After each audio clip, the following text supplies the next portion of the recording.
सबसे पहले वैसे इलेक्ट्रिसिटी में एक इलेक्ट्रिक सर्किट लेंगे।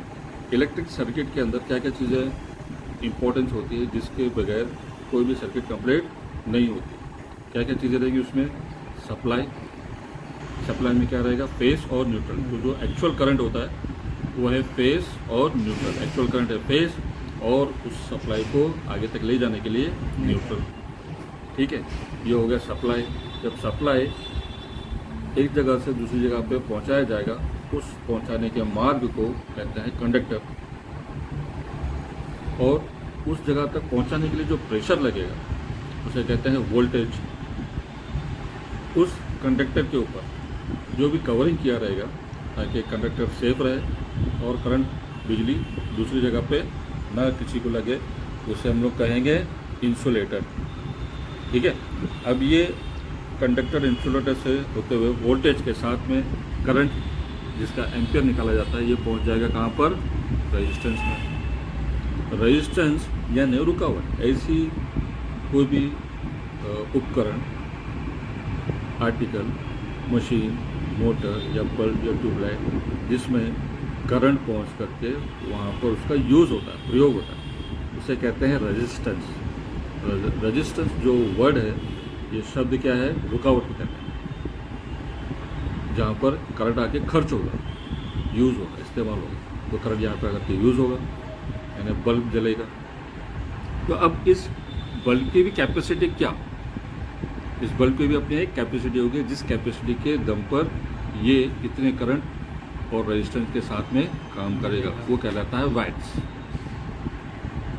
ठीक है, तो ये हो गया पूरे के पूरे 8 चीज़ें जिसको बुला करके एक सर्किट कंप्लीट होता है। ओके, अब इस सप्लाई के अंदर आगे भी ये सब चीज़ें चलेंगी। इसमें इंपॉर्टेंट चीज़ें face, neutral, series, parallel, direct, indirect और सीक्वेंस। किसी भी मशीन में सप्लाई करने के लिए और मशीन को चालू करने के लिए इन 4 बातों का ध्यान रखना ज़रूरी होता है।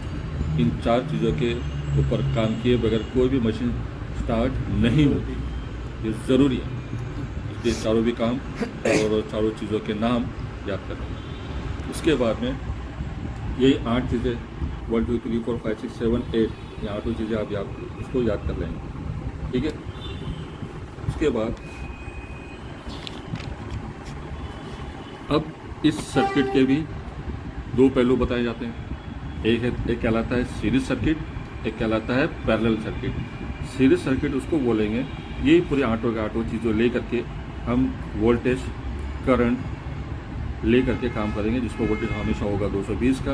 पेज न्यूट्रल की सप्लाई दे करके कंडक्टरों के अंदर हम दौड़ाएंगे, तो उस पर रेजिस्टेंस 1 2 3 4 या और भी कितने भी 1 से अधिक रेजिस्टेंस जहाँ पे यूज़ किए जाएंगे उसको कहा जाता है सीरीज सर्किट, जिसमें 1 से ज़्यादा रेजिस्टेंस यूज़ किए जाते हैं, वो कहलाएगा सीरीज। सीरीज का मतलब होता है एक के बाद एक बहुत सारे। दूसरा होता है पैरेलल सर्किट।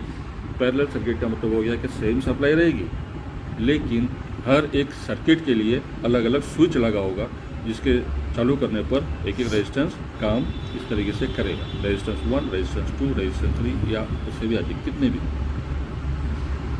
तो ये कहलाएगा पैरेलल, यानी हर एक उपकरण के लिए, हर एक चीज़ के लिए, बल्ब के लिए अलग, ट्यूबलाइट के लिए अलग, पंखे के लिए अलग, सबके लिए अलग अलग सप्लाई को डिवाइड कर दिया गया है। ये कहलाएगा पैरेलल सर्किट। तो इन दोनों का ही काफ़ी जगहों पे यूज़ होता है। इसका यूज़ कहाँ पे होता है? इसका यूज़ जो ज़्यादातर घरों के अंदर होता है या पर्सनली सप्लाई के लिए यूज़ किया जाता है। सीरीज सर्किट घरों में भी यूज़ होता है और बड़ी जगहों पर, यानी जहाँ पर एक साथ में 1 से अधिक रेजिस्टेंस तुमको चालू करना हो, एक स्विच दबाओ तो बहुत सारे बल्ब चालू होंगे या ट्यूबलाइट चालू होंगे, उसे कहेंगे सीरीज सर्किट। लेकिन बड़े बड़े घरों में आजकल दोनों भी यूज़ किया जाता है, जिसमें सीरीज और पैरेलल दोनों भी यूज़ होता है, उसे हम कहते हैं कंपाउंड सर्किट।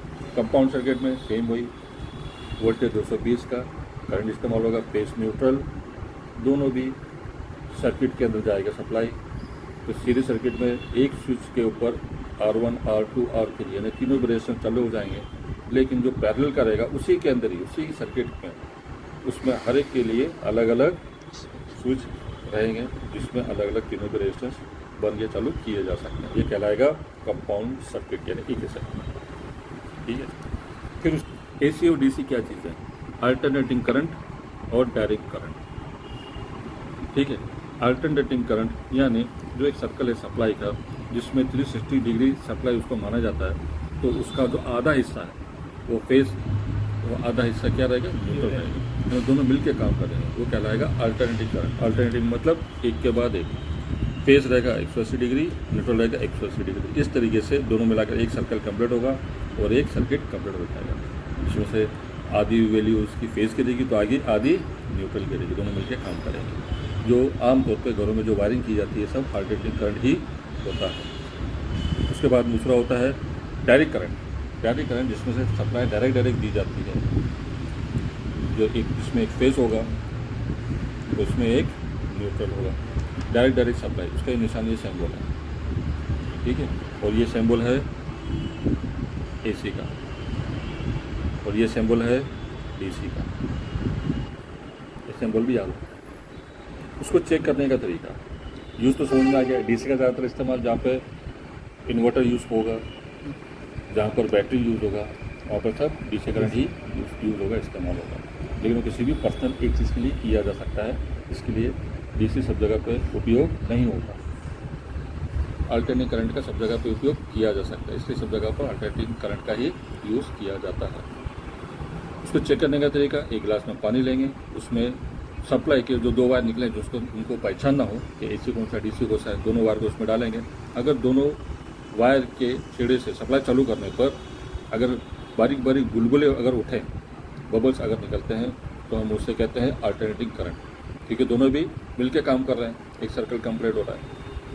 लेकिन जिस ग्लास में सिर्फ एक ही वायर के पास से बबल निकल रहे हैं वो कहलाएगा DC।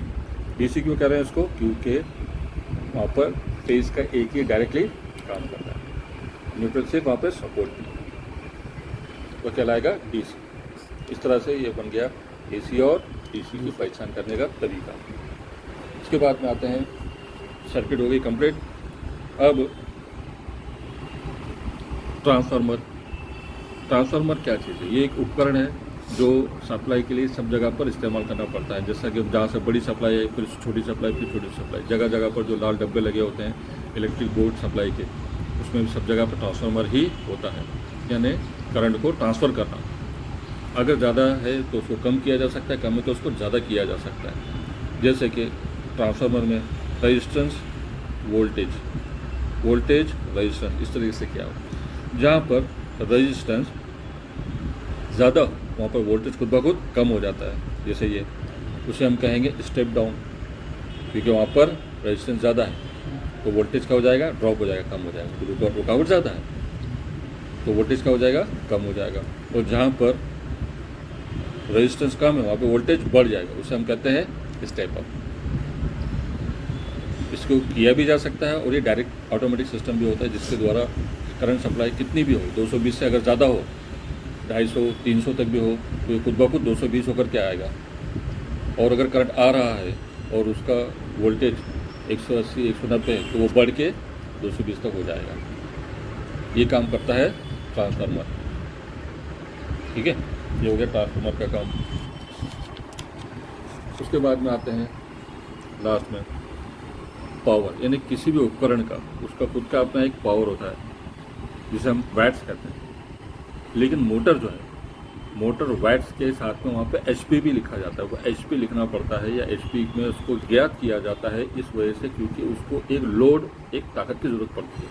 तो वहाँ पे जो ताकत गिनती की जाएगी एक घोड़े की जाएगी, क्योंकि जब साइंटिस्ट लोगों ने इसको एक्सपेरिमेंट किए तो घोड़े के ऊपर ही किए कि एक घोड़ा 1 सेकंड में 550 पाउंड को कितना फीट तक ऊपर उठाता है। तो जब इसको रस्सी बांध करके दौड़ाया जाएगा तो ये अपनी ताकत से खींचेगा तो 1 सेकंड में ये कितना ऊपर लेकर के जाएगा, 1 फीट ऊपर लेके जाएगा।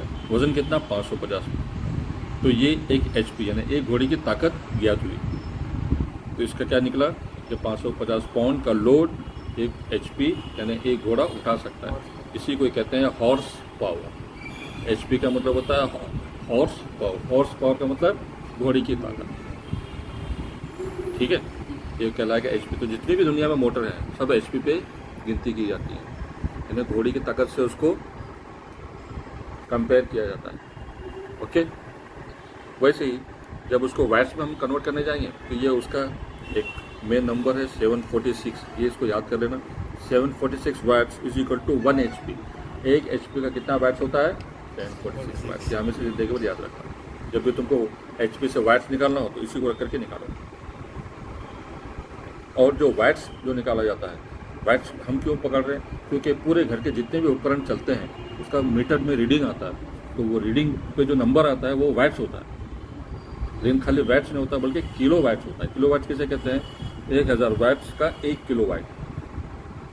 तो काफ़ी हज़ारों में लाखों में नंबर होते हैं, इसके लिए उसको 1000 में डिवाइड किया जाता है, तो वो कहलाता है किलो वाट।